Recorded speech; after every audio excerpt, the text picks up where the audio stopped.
Students, हम बात करेंगे ट्रांजिशन मेटल्स की एक और कैरेक्टरिस्टिक प्रॉपर्टी की, और ये होती है पैरामैग्नेटिज्म। ठीक है, पैरामैग्नेटिज्म शो करते हैं क्या, ट्रांजिशन एलिमेंट्स जो हैं, ये ट्रांजिशन मेटल्स भी जिनको हम कहते हैं, वो क्या शो करते हैं, पैरामैग्नेटिज्म शो करते हैं। ठीक है, बेसिकली क्या होते हैं, मेटल्स होते हैं हमारे पास, और हम देखते हैं पैरामैग्नेटिज्म शो करते हैं। मैग्नेटिज्म में हमारे पास जो एक प्रॉपर्टी होती है पैरामैग्नेटिज्म, ये हमारे पास होती है कि अगर जो एक हमारे पास जो सब्सटेंस है वो वीकली अट्रैक्ट कर रहा हो, ठीक है, या उसकी वो अट्रैक्शन शो कर रहा हो, ठीक है, मैग्नेटिक अट्रैक्शन शो कर रहा हो, हम उसको कहते हैं, चलिए वीकली ना भी लिखें तो हम कहते हैं कि अट्रैक्शन शो कर रहा हो। बेसिकली बात यहाँ पर ये होती है कि नॉर्मल या वीकली अट्रैक्शन होती है, तो यहाँ पर हम लिख भी देते हैं वीकली। ठीक है, चले वीकली लिख दिया हमने। वीकली अट्रैक्ट हो रहे होते हैं क्या, कहाँ से, जो हम एक magnetic external magnetic field apply कर रहे होते हैं। ठीक है, एक्सटर्नल मैग्नेटिक फील्ड अप्लाई कर रहे होते हैं, तो उसको एक तरफ जो है वो सब्सटेंसेस वीकली अट्रैक्ट हो रहे होते हैं, तो वो हमारे पास पैरामैग्नेटिक सब्सटेंसेस कहलाते हैं। और जो ये फिनोमिना होता है इसको हम कहते हैं पैरामैग्नेटिज्म। ठीक है ना, तो ये हमारे पास यहाँ पे ट्रांजिशन एलिमेंट्स जो होते हैं इनमें से मोस्टली क्या कर रहे होते हैं, पैरामैग्नेटिज्म शो कर रहे होते हैं।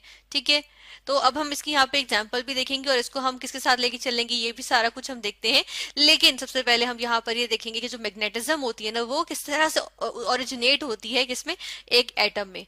अब देखिए, एक एटम के अंदर सेंटर में होता है न्यूक्लियस, पॉजिटिवली चार्ज न्यूक्लियस है। ठीक है, और उसके बाहर इलेक्ट्रॉन्स जो है वो रिवॉल्व कर रहे होते हैं। ठीक है, जैसे हमने वैसी एक खाका सा बना रहे हैं, इसमें देखिए इलेक्ट्रॉन्स जो है वो रिवॉल्व कर रहे होंगे। ठीक है, ये हम इलेक्ट्रॉन्स बना लेते हैं। अब इलेक्ट्रॉन्स रिवॉल्व करने की वजह से देखिए, क्योंकि वो जब रिवॉल्व कर रहे होते हैं ना, तो वो क्योंकि किस तरह से बिहेव कर रहे होते हैं, जैसा कि हमारे पास जब करंट फ्लो कर रहा होता है किसी कॉइल में से, ठीक है, या किसी चीज के अराउंड रैप हुआ हुआ होता है, ठीक है, एक सिलेंडर के अराउंड रैप हुआ हुआ है, या हम देखते हैं कि जो एक कॉइल है हमारे पास उसमें से जो करंट फ्लो कर रहा होता है। ठीक है, जब करंट एक कॉइल में से फ्लो करता है ना, और करंट क्या होता है, सर यहाँ पे कैपिटल आई लिखूंगी करंट के लिए मैं। ठीक है, तो करंट बेसिकली हमारे पास होता है फ्लो ऑफ इलेक्ट्रॉन्स। ठीक है, फ्लो होता है इलेक्ट्रॉन्स का, तो जब वो कॉइल में से या किसी, देखिए इस तरह से सर्कुलर मोशन में, ठीक है, हम देख रहे हैं कि ऑर्बिटली, ये ऑर्बिटल मोशन में जो हम कहते हैं, जिसको हम कह सकते हैं, या क्वाइल में जब वो इस तरह से सर्कुलेट कर रहा है, क्या, फ्लो ऑफ इलेक्ट्रॉन, फ्लो कर रहा है, इलेक्ट्रॉन्स का फ्लो या करंट फ्लो कर रहा है, तो हम देखते हैं किसी क्वाइल में से फ्लो करने की वजह से उसमें से क्या होती है, उसमें हमारे पास जनरेट होती है मैग्नेटिज्म। ठीक है, जहाँ हम कहते हैं कि मैग्नेटिक फील्ड जनरेट होती है। ठीक है, हम उसको कहते हैं, बेसिकली उसको हम कह रहे होते हैं मैग्नेटिक फील्ड। ठीक है, FIELD फील्ड, मैग्नेटिक फील्ड उसको कह रहे होते हैं। ठीक है ना, तो इसी तरह देखिए अब ये जो इलेक्ट्रॉन्स न्यूक्लियस के अराउंड रिवॉल्व कर रहे हैं, ये भी ऑर्बिटल मोशन शो कर रहे हैं। ठीक है, ये ऑर्बिटल मूवमेंट जो है इसमें हम देखते हैं कि ये भी इसी तरह बिहेव कर रहे थे, जैसे करंट जो है वो इस कॉइल में से जो है वो मूव कर रहा होता है, तो मैग्नेटिक फील्ड जनरेट कर रहा होता है, तो ये भी अपनी मैग्नेटिक फील्ड जनरेट कर रहे होते हैं। ठीक है, तो एक तो इनकी मूवमेंट यूं करके आ गई, ठीक है ना, और दूसरी मूवमेंट इनकी क्या होती है, स्पिन भी कर रहे होते हैं। तो ये अगर ये एक इलेक्ट्रॉन है, ठीक है, ये एक इलेक्ट्रॉन है, तो ये इसका एक्सिस है, तो इसी के अराउंड ही क्या कर रहा होता है, यूं इस तरह से स्पिन भी कर रहा होता है। ठीक है, तो जो स्पिनिंग भी आ गई, इसको हम कह रहे हैं स्पिन। ठीक है, और इसको कह रहे हैं हम रिवॉल्व करना। ठीक है, तो ये रेवोल्यूशन है या रिवॉल्व करना होता है। ठीक है, स्पिन भी कर रहा है, रिवॉल्व भी कर रहा है, इससे भी मैग्नेटिक फील्ड जनरेट हो रही है, इससे भी। तो ये जो एक एटम होता है वो भी बेसिकली क्या कर रहा होता है, मैग्नेटिज्म शो कर रहा होता है। ठीक है, तो इसी तरह ये होता है कि हमारे पास जब ये मैग्नेटिज्म शो करेगा तो हम एक्सटर्नल फील्ड जब हम अप्लाई करेंगे ना, ठीक है, यहाँ पे से हम जब क्या कर रहे हैं, एक्सटर्नल फील्ड जब अप्लाई करेंगे, तो कुछ सब्सटेंसेस ऐसे होते हैं जो इस एक्सटर्नल फील्ड को क्या करते हैं, अट्रैक्ट करते हैं। ठीक है, तो उनको हम पैरामैग्नेटिक सब्सटेंसेस कह देते हैं। और कुछ होते हैं जो इस एक्सटर्नल फील्ड को रिपेल कर होते हैं, तो उनको हम जो है वो डायमैग्नेटिक कहते हैं। ठीक है, वो डायमैग्नेटिक होते हैं। और यहाँ इसका जो, यानी कि हम पैरामैग्नेटिज्म का हम क्या कहते हैं, एंटीनम चले कह देते हैं। ठीक है, हम यहाँ पर इसका एंटीनम की बात करेंगे कि इसका एंटीनम क्या होता है, डायमैग्नेटिक, जिसको हम कह रहे हैं, या यहाँ पैरामैग्नेटिज्म का जो ऑपोजिट होगा वो डायामैग्नेटिज्म होगा। ठीक है, इस तरह से हमने लिख दिया। तो जिसमें हम कहते हैं कि क्या होती है, रिपल्जन होती है, अट्रैक्शन नहीं होती बल्कि रिपल्जन आ जाती है, इसमें हम रिपल्जन की बात करते हैं। बेसिकली जो पैरामैग्नेटिज्म शो होगी, अब देखिए अब हमारे पास होता क्या है कि जो सब ऑर्बिटल्स होते हैं या कुछ ऑर्बिटल्स इस तरह s ऑर्बिटल है, अगर वो कंप्लीटली फिल्ड होगा तो उसमें 2 इलेक्ट्रॉन्स होंगे, और हम ऑपोजिट एक यूं शो करते हैं, एक यूं शो करते हैं। एक ही जब हम सब ऑर्बिटल के अंदर शो करते हैं तो हम क्या करते हैं, इस तरह शो करते हैं ना। उसकी वजह क्या होती है, अगर एक क्लॉकवाइज रोटेट कर रहा है तो दूसरा एंटी क्लॉकवाइज रोटेट कर रहा होता है। तो एक की अगर स्पिन पॉजिटिव होगी तो दूसरे की स्पिन जो है वो नेगेटिव होगी, ठीक है। तो दोनों की स्पिन ऑपोजिट होती है, ठीक है। जब स्पिन ऑपोजिट होगी डेफिनेटली वो एक दूसरे को क्या करेंगे, कैंसिल आउट कर देंगे। लेकिन अगर हम देखते हैं कि हमारे पास इस तरह से मौजूद हो, जिस तरह से फर्ज करें ये डी ऑर्बिटल है कोई सा, ठीक है, किसी का डी ऑर्बिटल है, और उसमें हम देख रहे हैं कि ये यहाँ पे हमारे पास इस तरह से मौजूद है। अब देखिए ये तो एक दूसरे को कैंसिल आउट नहीं करेंगे ना, ये भी पॉजिटिव वन, ये भी सॉरी पॉजिटिव हाफ, ठीक है, सॉरी हम पॉजिटिव हाफ कहते हैं, ये भी पॉजिटिव हाफ, ये भी पॉजिटिव हाफ, ठीक है। दो इनमें से किसी का भी नेगेटिव हाफ मौजूद ही नहीं है। तो जब मौजूद नहीं है, पेयरिंग नहीं हो रही, तो हम कहाँ से कह सकते हैं कि मैग्नेटिक इफेक्ट जो है वो कैंसिल होगा। यहाँ तो कैंसिल नहीं होगा ना। तो हम देखते हैं कि यहाँ पर जो है वो नेट इफेक्ट मौजूद होता है, जिसकी वजह से वो जो मैग्नेटिक फील्ड होती है ना, एक्सटर्नल मैग्नेटिक फील्ड होती है, ठीक है, उसकी तरफ जो है वो फिर वो अट्रैक्शन शो करते हैं, ठीक है। फिर इसके बाद हमारे पास एक और वर्ड भी होता है, यहाँ पर हम एक और वर्ड शो करेंगे, और वो हमारे पास होता है फेरोमैग्नेटिज्म, ठीक है, फेरोमैग्नेटिज्म। फेरोमैग्नेटिज्म बेसिकली होता है कि हम एक्सटर्नल फील्ड में देखते हैं कि वीकली अट्रैक्शन शो हो रही है और मैग्नेट के तौर पे बिहेव कर रहा है एक एटम, तो ये पैरामैग्नेटिज्म है, ठीक है। अगर एक्सटर्नल फील्ड की प्रेजेंस में वो रिपल्जन शो कर रहा है तो वो क्या है, डायमैग्नेटिज्म। लेकिन अगर हम देखते हैं कि एक्सटर्नल फील्ड की प्रेजेंस में हमारे पास क्या होती है कि अट्रैक्शन तो शो हो रही है, ठीक है, स्ट्रॉन्ग अट्रैक्शन आ जाती है, और वो स्ट्रॉन्ग अट्रैक्शन बेसिकली वो अपनी अट्रैक्शन को जो है ना वो क्या करता है, रिटेन कर रहा होता है, जब हम क्या करते हैं कि एक्सटर्नल फील्ड को रिमूव भी कर देते हैं, ठीक है। तो ऐसा होता है कि हम एक्सटर्नल फील्ड रिमूव कर देते हैं और वो जो है ना वो तब भी वो अट्रैक्शन शो कर रहा होता है, ठीक है। तो इसमें हम देखते हैं कि ऐसी सूरत में वो फेरोमैग्नेटिक होता है, और समटाइम्स वो परमानेंटली मैग्नेट भी बन जाते हैं, कि परमानेंट मैग्नेट्स भी बन जाते हैं, ठीक है। जिस तरह हम देखते हैं कि आयरन इसमें आ जाता है। खैर इसको हम स्टडी करते हैं। इसमें सबसे पहले हम देखेंगे, हमने बात की कि जो मैग्नेटिज्म है, पैरामैग्नेटिज्म को हम किससे रिलेट करेंगे, हम रिलेट करेंगे अनपेयर्ड इलेक्ट्रॉन से। जिस तरह हमने यहाँ पर अभी देखा था कि जो पेयर्ड है वो तो कैंसिल करें एक दूसरे के इफेक्ट को, तो अनपेयर्ड इलेक्ट्रॉन्स जो है उनकी हम यहाँ पर बात करेंगे, ठीक है। तो यहाँ पर हमने अनपेयर्ड इलेक्ट्रॉन्स लिख दिया। अब यहाँ पर मैं इलेक्ट्रॉनिक कन्फिगरेशन लेकर आऊंगी, इलेक्ट्रॉनिक अरेंजमेंट ऑर्बिटल्स के अंदर 3d एंड 4s में, और हम उसके अकॉर्डिंग देखेंगे किस तरह से जो ट्रांजिशन एलिमेंट्स हैं वो और उनके जो कंपाउंड्स होते हैं वो भी क्या करते हैं कि वो पैरामैग्नेटिज्म शो करते हैं। अब इसमें देखिएगा यहाँ पे हमारे पास क्या है, यहाँ पर हमारे पास हमने फर्स्ट ट्रांजिशन सीरीज जो है ना, इसमें स्कैंडियम से जिंक तक हम जाते हैं, तो उनके हमने यहाँ पर जो है वो इलेक्ट्रॉनिक अरेंजमेंट यहाँ पे मेंशन किए, ठीक है।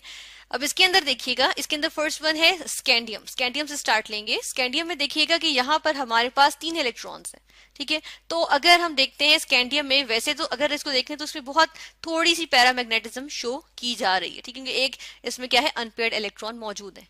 लेकिन अगर हम देखें कि यहाँ पर हम क्या करें, स्कैंडियम का अगर हम +1 का ले लें तो उसमें क्या होगा, उसमें हम देखते हैं कि हमारे पास यहाँ पर क्या मौजूद है, ये जो एक इलेक्ट्रॉन है ये रिमूव हो जाएगा, ठीक है।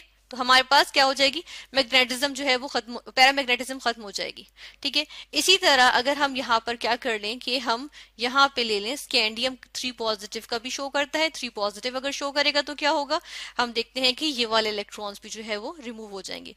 ऐसे में देखें स्कैंडियम का 3 पॉजिटिव में कोई भी इसके अंदर मौजूद नहीं है इलेक्ट्रॉन, कोई इलेक्ट्रॉन नहीं, तो इसका मतलब है ये डायमैग्नेटिक है। तो जो स्कैंडियम के हमारे पास कंपाउंड्स आ जाते हैं वो क्या होते हैं, वो डायमैग्नेटिक होते हैं, वो हमारे पास पैरामैग्नेटिक नहीं होते, ठीक है। लेकिन स्कैंडियम एलिमेंट एज एलिमेंट जो है वो समवट क्या कर रहे हैं कि पैरामैग्नेटिज्म शो कर रहे हैं। इसी तरह टाइटेनियम को देखें। अब देखें हो क्या रहा है कि स्कैंडियम से जब हम जा रहे हैं कहाँ तक, हम जा रहे हैं क्रोमियम तक, तब हमारे पास बहुत ढेर सारे क्या है, यहाँ पे हमारे पास अनपेयर्ड इलेक्ट्रॉन्स मौजूद हैं, ठीक है। यहाँ पर अनपेयर्ड इलेक्ट्रॉन्स इस तरह से मौजूद है ना, तो हम कहते हैं कि यहाँ पर क्या होती है कि पैरामैग्नेटिज्म जो है वो इंक्रीज कर रही है, ठीक है। तो यहाँ तक जाते हुए यहाँ तक, ठीक है, यहाँ तक जाते हुए पैरामैग्नेटिज्म जो है, ठीक है, उसको पी और एम इस तरह करके चले, हम जस्ट इसको क्या कर रहे हैं कि पी एम कर देते हैं पैरामैग्नेटिज्म, ठीक है। इसको हम जस्ट एब्रीविएट कर रहे हैं अपनी तरफ से यहाँ पे अपनी कन्वीनियंस के लिए। तो ये क्या कर रही है, ये इंक्रीज कर रही है, ठीक है, ये क्या कर रही है, इंक्रीज कर रही है। और किस वजह से, क्योंकि अनपेयर्ड इलेक्ट्रॉन्स जो है वो इंक्रीज कर रहे हैं। और ये हम जस्ट एलिमेंटल स्टेट में देख रहे हैं, हम इनमें से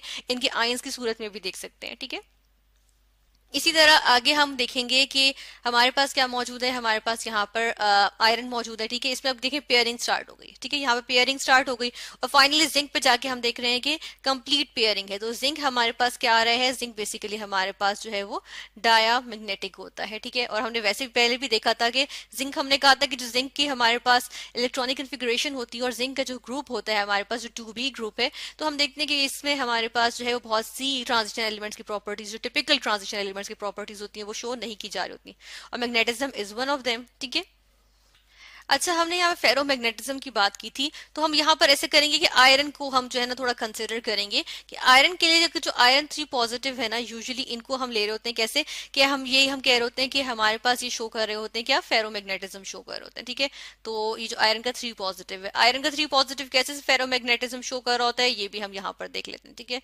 फेरोमैग्नेटिज्म, तो इसके लिए होता ये है कि देखिए अब यहाँ पे आयरन का यहाँ पे क्या मौजूद है, ये सिंपल एलिमेंटल फॉर्म में। लेकिन अगर आयरन के इसके लिए हम क्या करें कि यहाँ पर हम इसको जो है वो इलेक्ट्रॉन्स ये लूज करेगा, ठीक है। तो 2 इलेक्ट्रॉन्स यहाँ से लूज हो गए, ठीक है, ये वाले लूज हो गए, और एक इलेक्ट्रॉन जो है वो एक और लूज होगा, क्योंकि 3 पॉजिटिव है इसलिए एक इलेक्ट्रॉन और लूज करना है, तो ये वाला इलेक्ट्रॉन भी लूज हो जाएगा, ठीक है।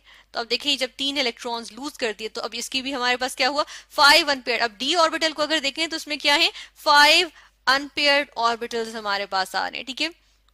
तो इस वजह से हम क्या कहते हैं, हम कहते हैं कि ये जो है वो हमारे पास क्या है, फेरोमैग्नेटिज्म शो करता है, यानी कि स्ट्रॉन्ग अट्रैक्शन शो करता है towards magnetic field, external magnetic field, और ये जो है वो अपने मैग्नेटिज्म को रिटेन भी कर लेता है। जब हम देखते हैं कि हमारे पास क्या होता है, हमारे पास हम कहते हैं कि एक्सटर्नल मैग्नेटिक फील्ड जो है वो रिमूव कर दी जाए, तब भी वो रिटेन कर रहे होते हैं, ठीक है। इसी तरह मैग्नीज का भी देख लीजिए। देखिए मैग्नीज अगर हमारे पास है वो भी यही करेगा। इसका अगर 2 पॉजिटिव आयन लें, ठीक है, तो ये भी हमारे पास क्या शो करेगा, फेरोमैग्नेटिज्म शो करेगा, ठीक है। किस तरह से, देखिए मैग्नीज में से क्या होगा, अगर 2 पॉजिटिव आयन होगा तो वो क्या करेगा, वो यहाँ से जो हमारे पास ये 2 इलेक्ट्रॉन्स आ रहे हैं ना, इनको जो है वो लूज कर देगा, ठीक है। 2 पॉजिटिव का मतलब यही है ना कि 2 इलेक्ट्रॉन्स लूज होंगे, तो ये वाले 2 इलेक्ट्रॉन्स जो है वो लूज हो जाएंगे। तो देखिए 5 मैक्सिमम डी में जो हमारे पास, बेसिकली हम इसमें यहाँ पे डी देख रहे होते हैं, ठीक है। 4s को इतना हम नहीं देख रहे होते। यहाँ जो हमने 4s लिखा है वो हमने इसलिए लिखा है क्योंकि हम जो है ये देख रहे हैं कि ताकि हमें ये ना पता चले, हम ये कंफ्यूज ना हो जाए कि मैग्नीज अगर 2 पॉजिटिव आयन शो कर रहा है तो वो यहाँ से क्यों नहीं लूज कर रहा। तो बेसिकली इसलिए क्योंकि 4s तो मौजूद है ना, ठीक है। एक्सटर्नल जो हमारे पास शेल है वो 4s है, तो 4s जो है वो बेसिकली लूज कर रहा होता है, ठीक है, जब मैग्नीज का 2 पॉजिटिव कहते हैं, ठीक है ना। तो यहाँ पर हम देखते हैं कि मैग्नीज क्या करेगा, मैग्नीज के पास जब ये 2 इलेक्ट्रॉन्स लूज करेगा तो ये फेरोमैग्नेटिज्म शो करेगा, क्योंकि यानी कि इसमें जो है वो स्ट्रॉन्ग अट्रैक्शन होगी और बहुत ज्यादा पैरामैग्नेटिज्म हम देखते हैं कि इसकी जो एक्सट्रीम फॉर्म आती है, ठीक है, वो फेरोमैग्नेटिज्म होती है। और इसमें हम देख रहे हैं कि 5 अनपेयर्ड इलेक्ट्रॉन्स डी में आ रहे हैं, बेसिकली डी की हम बात कर रहे हैं ना। तो हम देख रहे हैं कि यहाँ तक हमारे पास क्या हुआ है, हम देखते हैं कि हमारे पास मैग्नीज तक जाते हुए, यहाँ पे हम देखेंगे मैग्नीज तक जाते हुए हमारे पास जो है वो क्या कर रहे हैं, पैरामैग्नेटिज्म इंक्रीज कर रही है, ठीक है। उसके बाद हम चले, ये जो हमने यहाँ पैरामैग्नेटिज्म यहाँ तक लिखा था, इसको हम जो है वो नीचे तक भी ला सकते हैं। इसको हम क्या करेंगे, थोड़ा सा और नीचे ले आएंगे, ठीक है। तो यहाँ से इसको हम नीचे ले आते हैं, ठीक है। यहाँ तक जो है वो पैरामैग्नेटिज्म इस तरह शो हो रही है। और हमने देखा कि आयरन के आयंस, ठीक है, क्योंकि एलिमेंटल के लिए हम बात कर रहे थे, इस तरह हमने देखा था। अब यहाँ पर अगर देखें तो बाकी यहाँ नीचे जाते हुए क्या कर रही है, डिक्रीज कर रही है, और हमारे पास जिंक जो है वो डायमैग्नेटिक आ जाता है। तो यहाँ पर हमने बात की कि ट्रांजिशन एलिमेंट्स एक प्रॉपर्टी शो करते हैं, दैट इज पैरामैग्नेटिज्म।